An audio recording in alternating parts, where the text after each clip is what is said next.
Amahoro y'Imana bane namwe nshuti bakundwa mwashimye gukurikirana ibiganiro bica hano kumbonesha kuri ya BTV Burundi. Umwanya mwiza kugira tubashikirize amakuru mu Kirundi, amakuru duhera ku ngingo nkuru ziyagize. Kuva kwigerekezo rya 14 Ruhuma Burundi bumaze kwakira impunzi z'abakongomani zigera ku bihumbi 10. Ivyo bikaba vyashikirijwe na Martin Teretse asanzwe ajejwe ubushikiranganji bw'intwaro yo hagati mu gihugu ndetse n'umutekano. Muraza kubikurikirana bidonido ryano makuru. Abarundi barakwiye kwijukira amashirahamwe yo kuvuzanya kugira baronke ubuvuzi bwiza, gutyo agateka k'umugwayi kakubahirizwa. Ivyo bikaba bishikirizwa na muganga Edouard Nkurunziza asanzwe ari umuhuza bikorwa kw'ishirahamwe Memisa Belgique mu Burundi. Navyo nyene muraza kubikurikirana mw'idonido ry'amakuru yacu. Turafise n'andi makuru atari make mu kanya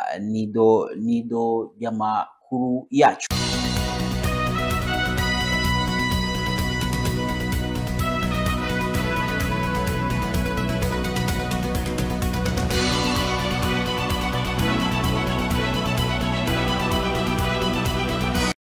Nongeye kubaramutsa ndabahaye ikaze kugira ngo mukurikirane idonido ry'amakuru yacu mu Kirundi. Nabamenyesheje mu ntangamarara yuko Burundi kuva kwigerekezo rya 14 Ruhuma gushika kwigerekezo rya 16 Ruhuma bamaze kwakira impunzi z'abakongomani bagera ku bihumbi 10. Ivyo bikaba vyashikirijwe n'umushikiranganje mu byo hagejwe harimwo intwaro yo hagati mu gihugu. Martin Niteretse tumukurikire. Kuva kwigenekerezo rya 14 ukwezi kwa kabiri mwaka wa 2025 gushika ejo kuw'Imana igenekerezo rya 16 ukwezi kwa kabiri mwaka wa 2025 Uburundi bumaze kwakira abariko bahunga bava mu buseruko bw'igihugu kibanyi ca Republika Iharanira Demokarasi ya Kongo, binjira baciye ku mupaka wa Gatumba be n'abajabuka Rusizi.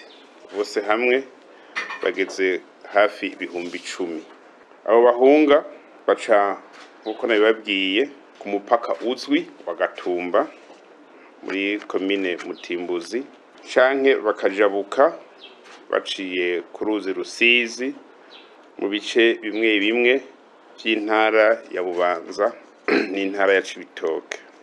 Kubera ko mu bihe nk'ivyo abantu baba bariko barahunga intambara baba bagizwe n'imigwi myinshi, imigwi itandukanye. Uburundi rero bwaciye bufata ingingo yo kubanza kubegeraniriza mu kibanza kimwe cyo muri komine Gihanga mu ntara ya Bubanza, cyo twita Cité de Transit, gisanzwe gitekanijwe kwakira abarundi bahunguka bava mu gihugu cyane cyane ca Republika Demokarasi ya Kongo, n'ikindi kibanza cishemeye mu Cibitoke.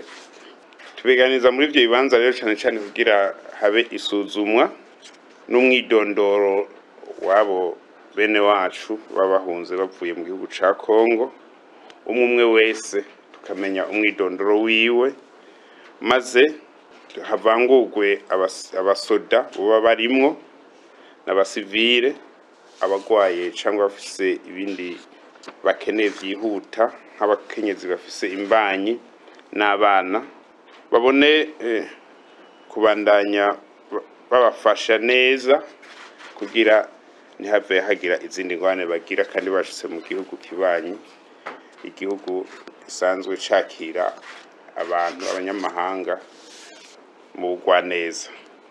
Uburundi buriko bukorana n'amashirahamwe nka CR yitaho impunzi kw'isi kugira ngo ibibazo vyibonekeza mu kwakira abo bavandimwe bariko barahunga bitore inyishu. Abarundi barakwiye guhurumbira amashirahamwe yo kuvuzanya kugira baronke ubuvuzi bwiza, gutyo agateka k'umugwayi gashobore kubahirizwa. Ivyo bikaba vyashikirijwe na muganga Edouard Nkurunziza, umuhuza bikorwa w'ishirahamwe Memisa Burundi. Ni inkuru ya Florence Irankunda. Iyo umurwayi adashoboye kuriha imiti ntashobora kuronka ubuvuzi bwiza, ari nayo mpamvu abenegihugu bakwiye kwijukira amashirahamwe yo kuvuzanya kugira ngo abafashe. Ivyo bishikirizwa na muganga Edouard Nkurunziza, umuhuzabikorwa mw'ishirahamwe Memiza Belgique mu Burundi. Kugira rero abantu bashikira ubuvuzi bwiza bisaba yuko baba bafise n'uburyo bwo kuriha ivyo kwa muganga, uburyo bw'amafaranga. Ibintu vyo kwa muganga birazimvye, umuntu rero agiye kuvyihanga wenyene aca asanga bimugoye kumbure ntashobore no kuronka bwa buvuzi bwiza yifuza. Arico gituma turiko twafashije igihugu kugira ngo abenegihugu bashobore kuja hamwe mu mashirahamwe yo kuvuzanya, gutyo bashiruke uburyo buke bafise, ariko uwurwaye ashobore gushikira bwa buvuzi bwiza. Nayo mashirahamwe yo kuvuzanya mwavuze ama mutuelle de santé, akarusho kayo rero nuko bafasha kwivuza batavunitse, batanga intererano ibayabaye ihuye n'uburyo bafise, ariko bagiye kwa muganga bakabaha ivyo bakeneye vyose kugira ngo basubirane amagara yabo. Ngaha rero bica bijana n'ico twokwita agateka, uburenganzira umuntu wese afise bwo gushikira ubuvuzi, ariko iyo adafise uburyo bica bimugora kubushikira, no kuvuga ko agateka kiwe kaba gahungabanye. Amashirahamwe no yo kuvuzanya arafasha cane kugira ngo agateka k'abagwayi gatera imbere, koroherezwe mu gihe agwaye agashobora gushikira ubuvuzi bwiwe neza. Abandanya asigura icari co kuronka ubuvuzi bwiza, akongera akerekana icokorwa kugira ubwo buvuzi buboneke. Ubuvuzi bwiza bukaba buvuga ubuvuzi bukozwe nk'uko ubuhinga bwo kuvura bubisaba. Ubuvuzi bwiza ni ubuvuzi butavuna umurwayi bijanye no kuriha. Ubuvuzi bwiza ni ubuvuzi butuma umuntu akize yumva koko yasubiranye ubuzima.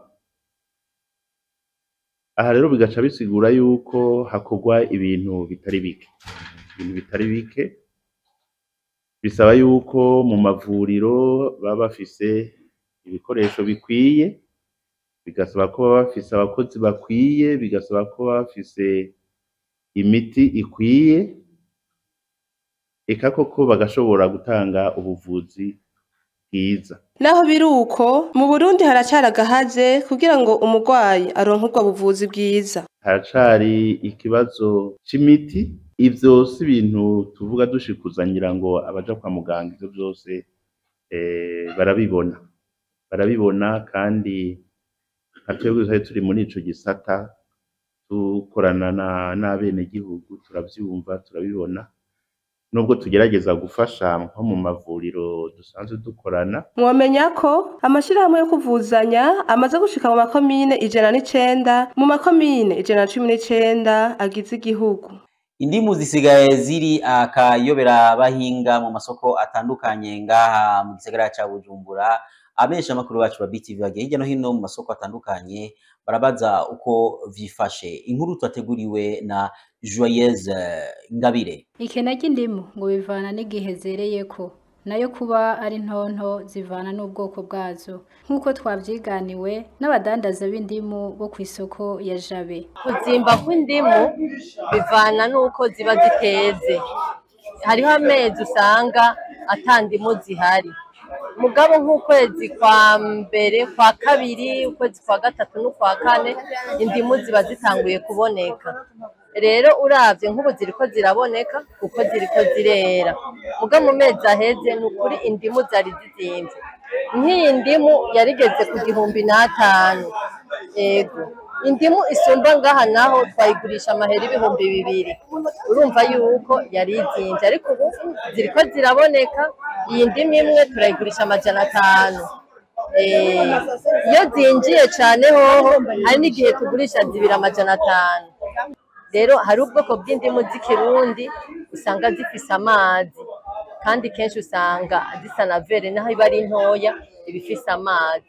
hakaba n'ubundi bwoko bwa proje usanga ari niniya ugasanga indani nta mazi gifise unayifyonze mu maboko ukumva ntifyonde kiragumye kandi ari nini ariko ntigira amazi ariko izo ndimu zo z'ikirundi naho kaba ari n'agashugwe ugakase kavamwo amazi urumva ko bivana n'ubwoko bw'indimu rero abaza kuzigura nibo bamenya bati iyi irimwo amazi canke ntigira amazi na jewe naziranguye kubera yuko sanzwe ndi umudandaza wazo mba ndazizi hari igihe ziboneka n'igihe zibura bivana n'igihe ziba zereyemwo nk'ubu rero tuvuga ko ari mu kera kazo mugabo hari igihe zihora zibura nk'ibindi tugurisha ubusensa canke zibiri sensa ako kamwe tukaca tukagurisha 2000 3000 urumva ubuye zarabonetse ubu zirahari indimu ziri ubwoko bungahe bubiri canke butatu hariho izo bita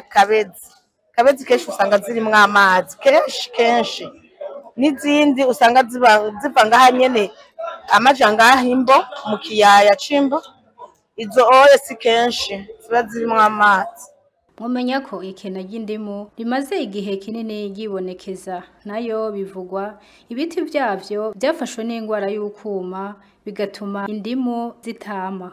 Amakuru yo hanze tuyashikirizwa na mugenzi wacu Nibaruta Eric.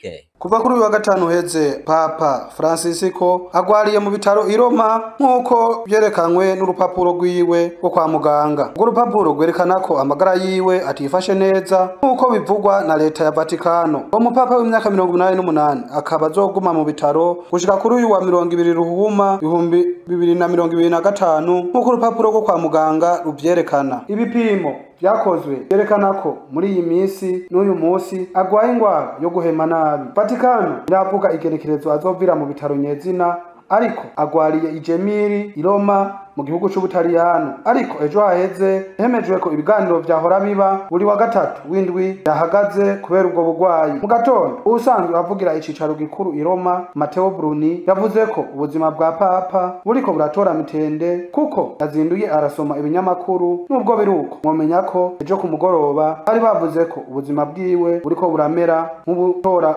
agahengwe kebuke. Muri Arabia Saudite inyuma yaho intumwa za Buraya zihuriye mu gisagara ca Paris, abaserukira leta zunze ubumwe za Amerika hamwe n'abaserukira Uburusiya nabo bongeye guhurira hamwe mu gisagara ca Riyadh ku mugwa mukuru wa Arabia Saudite. Intumbero nyamukuru yabakoranije kwari kwihweza kw'ibihugu by'Uburusiya na Ukraine byosubira kunagura ubucuti hamwe no gutegura umubonano uzohuza umukuru w'igihugu wa leta zunze ubumwe za Amerika Donald Trump hamwe n'umukuru w'igihugu c'Uburusiya Vladimir Putin. Userukira leta zunze ubumwe za Amerika amenyesheje ko uwo mubonano wari utegekanijwe gutangura mu gatondo ko kuri uyu wa kabiri mu nzu y'ingenzi nini iri mu kumugwa mukuru wa Arabia Saudite. Umubonano nk'uwo werekeye ibibazo by'Uburusiya kuri Ukraine ukaba wari wabaye igerekerezo rya 24 Ruhuma umwaka wa 2022. Ku ruhande rwa Amerika umunyamabanga w'iyo leta Marco Rubio agishika mu gisagara ca Riyadh kuri uyu wa mbere yakiriwe na samuragwa w'umuganwa Mohammed Ben Salman hamwe n'umuhanuzi mukuru wa leta zunze ubumwe za Amerika mu gisagara c'umutekano Mike Waltz bene intumwa idasanzwe Steve Witkoff. Uburusiya bukaba bwaserukiwe n'umukuru w'ibijanye n'imigenderanire Sergei Lavrov na Lauri Oktakov umuhanuzi w'imigenderanire mu biro vy'umukuru w'igihugu y'Uburusiya. Ni kuri iyo nkuru ivuga ku makuru yo mu makungu turangirije ko amakuru yacu no munsi nkaba ndabashimiye mwese mwashoboye kukurikirana. Shimire abamenyesha makuru ba BTV Burundi bashoboye kuja hirya no hino kugira ngo batokanye, ariko kandi ishimire abari mu buhinga bw'ivyuma batumye ano makuru abashikira ata nkumanzi. Mani bafashe mubandanye mukurikirana ibiganiro bica hano kumbonesha kuri yanyu mukunda cyane ya BTV Burundi na hubutaha.